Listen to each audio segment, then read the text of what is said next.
A recusa de retornar. Quando a busca do herói tiver sido realizada através de penetração na fonte ou por meio da graça de alguma personificação masculina ou feminina, humana ou animal, o aventureiro ainda precisa retornar com o troféu capaz de transmutar a vida. O ciclo completo, a norma do monomito, requer que o herói agora comece o trabalho de trazer as runas da sabedoria, o velocino de ouro, ou sua princesa adormecida de volta ao reino da humanidade, onde talvez sua dádiva redundará na renovação da comunidade, da nação, do planeta ou dos 10.000 mundos.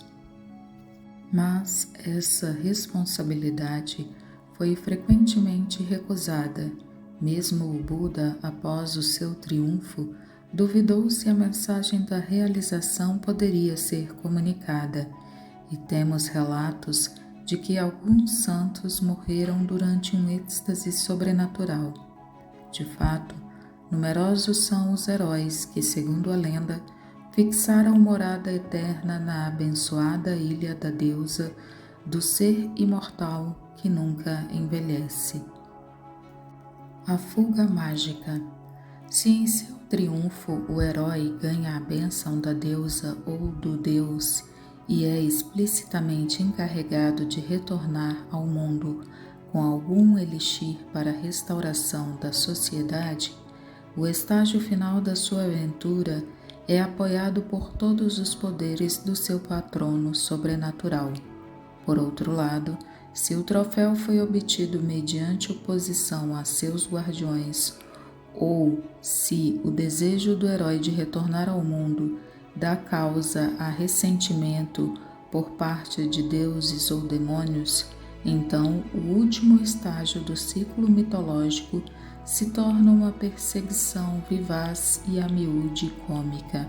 Essa fuga pode ser complicada por formidáveis obstruções mágicas e escapadas. O resgate vindo de fora. O herói talvez tenha de ser trazido de volta de sua aventura sobrenatural por meio de assistência vinda de fora. Em outras palavras, o mundo talvez tenha de vir buscá-lo, pois a bem-aventurança da morada profunda não é facilmente abandonada em favor da condição dispersiva de nosso estado desperto.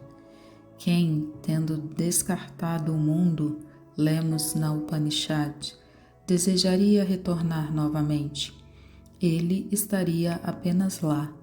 Ainda assim, se estamos vivos, a vida sempre nos chamará.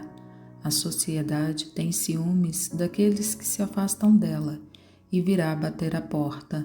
Se o herói reluta, aquele que o perturbou sofre um choque terrível, mas por outro lado, se o convocado está apenas atrasado, envelopado pela beatitude do estado perfeito de ser que se assemelha à morte, um aparente resgate é efetuado e o aventureiro retorna.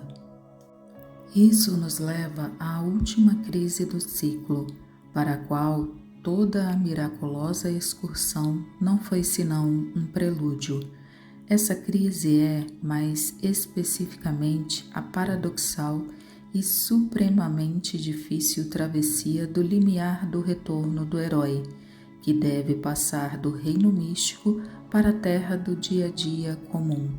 Quer seja resgatado por alguém de fora, ou impulsionado de dentro, ou gentilmente transportado pelas divindades orientadoras, ele ainda precisa reingressar com a sua dádiva na atmosfera há muito esquecida, onde homens que são frações imaginam a si mesmos como sendo completos.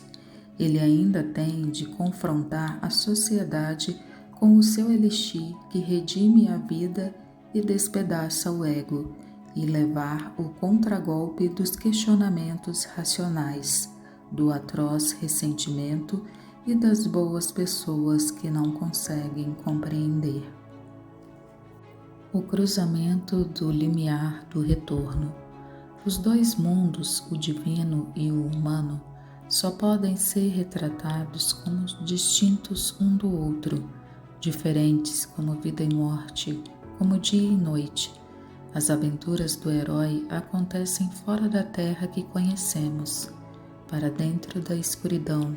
Ali onde ele realiza sua aventura, para nós está simplesmente perdido, aprisionado ou em perigo, e o seu regresso é descrito como um retorno da zona do além. Todavia, e aqui está a grande chave para entender o mito e o símbolo, na realidade, os dois reinos são um só. O reino dos deuses é uma dimensão esquecida do mundo que conhecemos. E a exploração dessa dimensão, seja voluntária ou involuntária, é o que dá sentido aos feitos do herói. Os valores e distinções que soam importantes na vida normal desaparecem com a aterrorizante assimilação do eu por aquilo que considerávamos ser alteridade. Entretanto, como ensinar outra vez aquilo que já foi ensinado corretamente e aprendido de modo incorreto 1000 vezes ao longo de milênios de prudente insensatez humana? Essa é a tarefa supremamente difícil do herói: como verter para o idioma do mundo da luz os pronunciamentos da escuridão que desafiam a linguagem. Como traduzir em termos de sim e não revelações que destroem todo o significado de qualquer tentativa de definir os pares de opostos?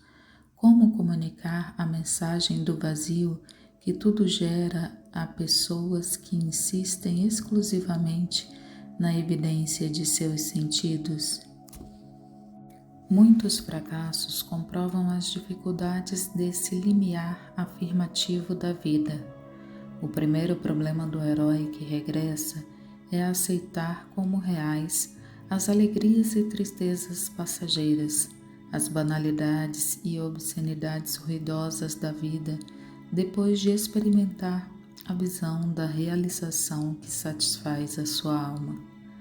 Por que retornar a tal mundo? Por que tentar tornar plausível ou mesmo interessante a homens e mulheres consumidos pelas paixões a experiência da bem-aventurança transcendental? Assim como sonhos que eram impressionantes à noite e podem parecer bobos à luz do dia, o poeta e o profeta podem acabar se fazendo de idiotas diante de um júri de olhos sóbrios. O mais fácil é deixar que o diabo carregue toda a comunidade e retirar-se novamente para uma morada rochosa celestial, fechar a porta e trancá-la. No entanto, não se pode evitar o trabalho de representar a eternidade no tempo e de perceber no tempo a eternidade. Mestre de dois mundos. Liberdade de transitar de lá para cá, atravessando a divisão do mundo, passar da perspectiva das aparições temporais para aquela da profundidade causal e voltar, sem contaminar os princípios de um com aqueles do outro, e ainda assim permitir à mente conhecer um em virtude do outro, eis o talento do mestre. O dançarino cósmico, declara Nietzsche, não se detém pesadamente em um único ponto, mas vira e salta com alegria e leveza de uma posição a outra. É possível falar a partir de uma posição de cada vez, sem que isso invalide os demais insights. Os mitos raramente mostram em uma única imagem o mistério da prontidão desse trânsito. Quando o fazem, o momento é um símbolo precioso, cheio de significado, a ser tratado como um tesouro e contemplado como tal. A transfiguração de Cristo foi um desses momentos. Jesus tomou consigo Pedro, Tiago e João, irmão de Tiago, e os levou em particular a um alto monte. Ali ele foi transfigurado diante deles. Sua face brilhou como o céu, as suas roupas se tornaram brancas como a luz. Naquele mesmo momento apareceram diante deles Moisés e Elias conversando com Jesus. Então Pedro disse a Jesus: Senhor, é bom estarmos aqui. Se quiseres, farei 3 tendas, uma para ti, uma para Moisés e outra para Elias. Enquanto ele ainda estava falando, uma nuvem resplandecente os envolveu, e dela saiu uma voz que dizia: Este é o meu filho amado, em quem me agrado. Ouçam-no. Ouvindo isso, os discípulos prostaram-se com o rosto em terra e ficaram aterrorizados. Mas Jesus se aproximou, tocou neles e disse: Levantem-se, não tenham medo. E erguendo ele os olhos, não viram mais ninguém, a não ser Jesus. Enquanto desciam do monte, Jesus lhes ordenou: Não contem a ninguém o que vocês viram, até que o Filho do Homem tenha sido ressuscitado dos mortos. Aqui temos o mito inteiro em um só momento. Jesus, o guia, o caminho, a visão e o companheiro do retorno. Os discípulos são os seus iniciados. Eles mesmos ainda não são mestres do mistério, contudo são apresentados à experiência complexa do paradoxo dos 2 mundos em um. Pedro estava tão apavorado que balbuciava. A carne se dissolveu diante de seus olhos para revelar a palavra. Eles caíram sobre suas faces, e quando se levantaram, a porta tinha sido fechada novamente. O sentido é muito claro e é o significado de todas as práticas religiosas. O indivíduo, por meio de prolongadas disciplinas psicológicas, desiste completamente de todos os seus apegos às suas limitações pessoais, esperanças e medos. Já não resiste à autoaniquilação, que é o pré-requisito para renascer na compreensão da verdade, e então se torna maduro finalmente para a grande redenção.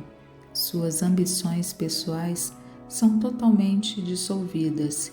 Ele não tenta mais viver, mas voluntariamente relaxa diante de qualquer coisa que lhe possa acontecer. Ele se torna, em outras palavras, um anonimato. A lei vive nele, com seu irrestrito consentimento. Liberdade para viver. Qual é, afinal, o resultado do retorno e passagem milagrosos? O campo de batalha simboliza o campo da vida, onde cada criatura vive da morte de outra. O objetivo do mito é uma reconciliação da consciência individual com a vontade universal, e isso é realizado através da percepção do verdadeiro relacionamento entre os fenômenos passageiros do tempo e a vida imperecível que vive e morre em tudo. Assim como as pessoas descartam roupas usadas e colocam outras novas, também o si mesmo corporificado descarta corpos desgastados e assume outros novos. Armas não o podem cortar, fogo não o pode queimar, água não o pode molhar, o vento não o pode ressecar. O si mesmo não pode ser cortado, nem queimado, nem molhado, nem secado. Eterno, onipresente, imutável, imóvel, o si mesmo permanece sempre o mesmo. O herói é o campeão das coisas que estão vindo a ser, não das que já aconteceram, pois ele é Antes de Abraão ter sido, eu sou. Ele não confunde a aparente imutabilidade no tempo com a permanência do ser, nem tem medo do momento seguinte. Nada retém sua própria forma, mas a natureza, a maior renovadora, sempre cria formas a partir de formas. Tenha certeza de que nada perece em todo o universo, mas tudo varia e renova sua forma. Assim, o momento seguinte tem permissão para vir a ser. O livro que serviu de base para este vídeo foi O Herói de Mil Faces, de Joseph Campbell, cuja teoria afirma que mitos e épicos estão ligados na psique humana e são manifestações culturais da necessidade universal de explicar realidades sociais, cosmológicas e espirituais. Como se afirma nos Vedas, a verdade é uma, os sábios falam dela sob muitos nomes. Desejo a você boas leituras e boas reflexões. Até o próximo vídeo.